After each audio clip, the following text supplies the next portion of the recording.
Hello friends, Rahul के tour 24 मेरे channel में आप लोगों का स्वागत है। तो मैंने पिछला वीडियो में दिखाया था मंगेश टेम्पल, तो वो पार्ट 4 वीडियो था गोवा का, साउथ गोवा का टूर पैकेज में। अब हम लोग चलेंगे पार्ट 5 में और अभी दिखाएंगे हम लोग गोवा का सबसे पुराना चर्च के बारे में बताएंगे आपको।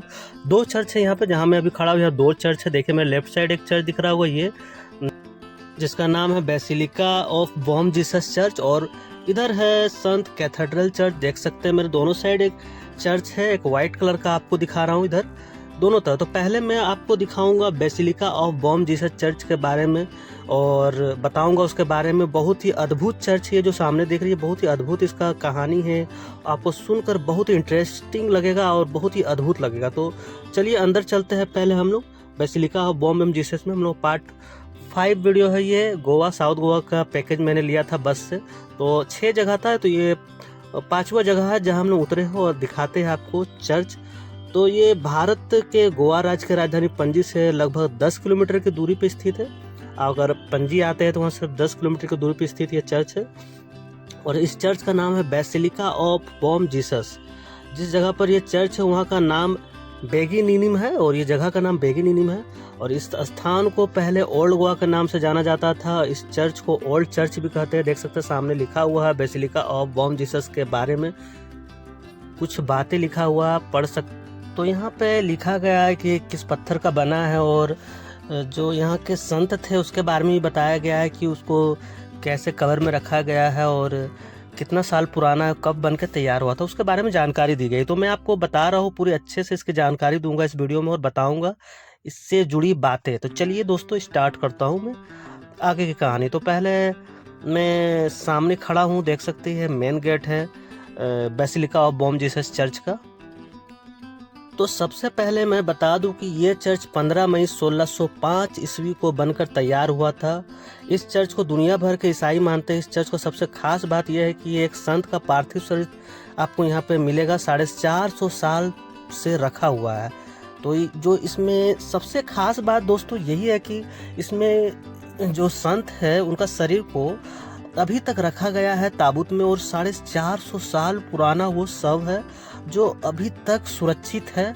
और सबसे बड़ी बात यही, देखिए हम लोग को कुछ गाइड बता रहे हैं तो इनसे कुछ जानकर हम लोग अंदर चलेंगे और देखेंगे आगे का नज़ारा।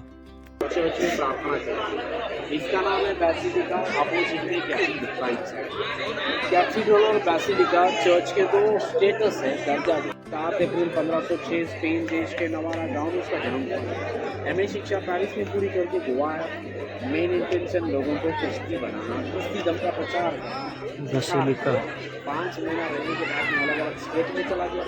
11 लाख निकाला था 2014 में निकाला था। हाँ। अगला 24 में, अगले साल अंदर में वीडियोग्राफी अलाउड नहीं है। तो दोस्तों गाइड हमें बता रहे हैं कि 2014 में संत फ्रांसिस जेवियर्स का शरीर को यहाँ निकाला गया था, पार्थिव शरीर को। तो कुछ फोटो इस प्रकार था, ये 2014 का फोटो है। तो कैमरा अंदर ले जाना दोस्तों मना है, इसलिए कैमरा फिर भी मैं लेकर जा रहा हूँ कुछ दिखाने के लिए आपको। तो चलिए आगे बढ़ते हैं और बताता हूँ मैं इससे जुड़ी कहानी और जो इसकी अद्भुत रहस्यमयी बातें हैं वो बताऊँगा। तो चलिए दोस्तों आगे बढ़ता हूँ। तो दोस्तों इसमें जो संत है उनका मृत्यु साल 1552 में हुई थी और ये चर्च 1605 में बनकर तैयार हुआ था। तो जिस संत का पार्थिव शरीर को यहाँ रखा है उनका नाम है सेंट फ्रांसिस जेवियर। और संत की मृत्यु के बाद इसके शरीर को पहले पुर्तगाल में रखा गया था, लेकिन 2 साल बाद इन्हें यहाँ भेज दिया गया। संत के बारे में ये कहा जाता है कि संत के पास चिकित्सीय उपचार के अद्भुत शक्तियाँ थी और लोगों का मानना है कि सेंट फ्रांसिस जेवियर के मृत शरीर में दैवीय शक्तियाँ हैं। इसी वजह से इनका शरीर इतनी सालों से आज तक खराब नहीं हुआ। इस मृत शरीर से ना ही कोई दुर्गंध आती है, ना ही एक भी कीड़े मकोड़े लगे हैं। सेंट फ्रांसिस जेवियर संत से पहले एक सैनिक थे। ये जेवियर इग्नाटियस लोयोला के छात्र थे। इग्नाटियस ने सोसाइटी ऑफ जीसस नाम के एक धार्मिक संगठन की शुरुआत की थी। पुर्तगाल के राजा जॉन तृतीय और उस समय के पोप जेसु मिशनरी बनाने के बाद सेंट फ्रांसिस जेवियर का धर्म प्रचार प्रसार के लिए भारत भेजा था। जापान के कई लोगों को ईसाई धर्म की दीक्षा दी। उनकी मृत्यु चीन के समुद्री यात्रा के दौरान हुई थी। तो अभी तक का कहानी ये था कि वो धर्म का प्रचार प्रसार कर रहे थे और चीन यात्रा के दौरान उनकी मृत्यु हो गई थी। सामने का कुछ नज़ारा ऐसे है और थोड़ा अंदर हम लोग राइट लेंगे तो वहाँ संत फ्रांसिस जेवियर्स का शव को, पार्थिव शरीर को रखा गया है एक बॉक्स में।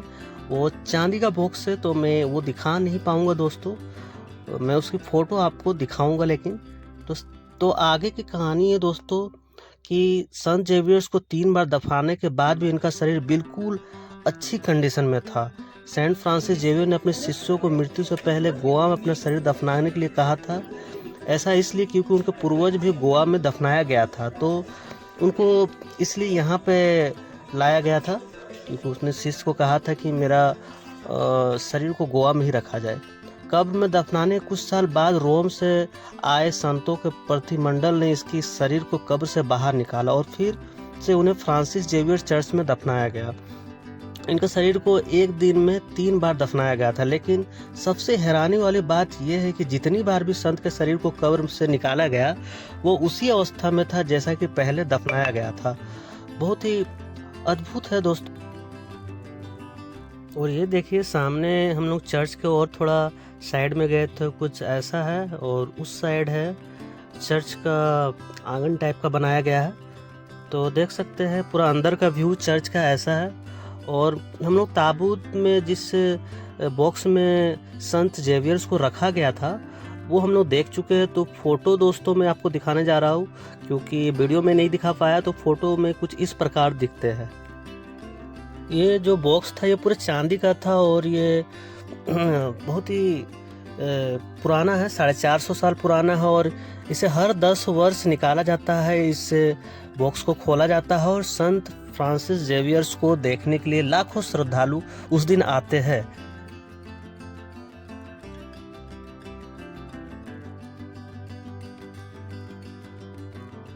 पीछे का व्यू देख सकते हैं कुछ इस प्रकार है, चर्च का पीछे जो क्षेत्र है।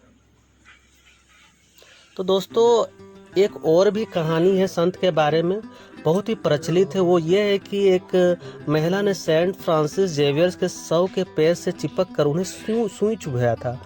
सुई चुभने के बाद उनके पैर से खून निकलने लगा था। ये तब की बात है जब उनका शरीर सैकड़ों वर्ष तक सूख चुका था, फिर भी खून निकल रहा था। आज भी चर्च के शव को कांच के ताबूत में रखा गया और चांदी दोनों मिक्स करके ताबूत में रखा गया, कांच लगाया गया क्योंकि श्रद्धालु देख सके उनके शरीर को। और कांच से दिख जाता है, आपको चेहरा दिख जाएगा उस ताबूत में, आप देखेंगे तो चेहरा भी आपको दिख जाता है।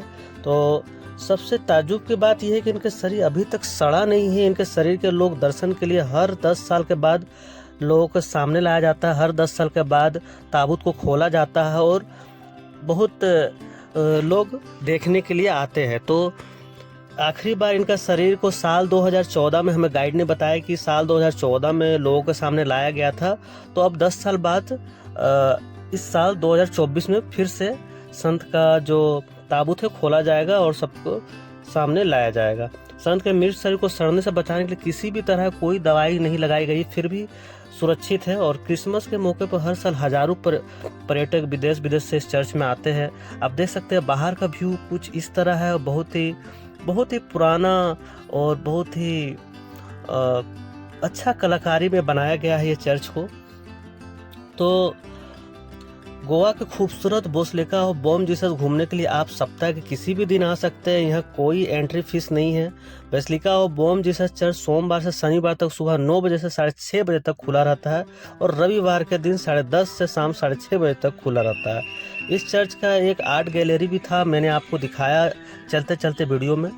और चर्च के नज़दीक आपको हर बजट के होटल भी मिल जाएंगे, आपको कोई परेशानी नहीं होगा। और इसके सामने अपोजिट में कैथेड्रल चर्च भी है जो अगला वीडियो में आपको दिखाऊंगा। तो सामने से कुछ नज़ारा दोस्तों ये है और इसके बारे में मैंने जो सारी बातें बताई बहुत ही अद्भुत था। तो चलिए दोस्तों, मेरे चैनल राहुल के टूर 24 को सब्सक्राइब कीजिए। तब तक मैं चलता हूँ, मेरे अगला वीडियो आने के लिए मेरे चैनल को सब्सक्राइब जरूर कीजिएगा। Thank you for watching this video. धन्यवाद। Goodbye, take care.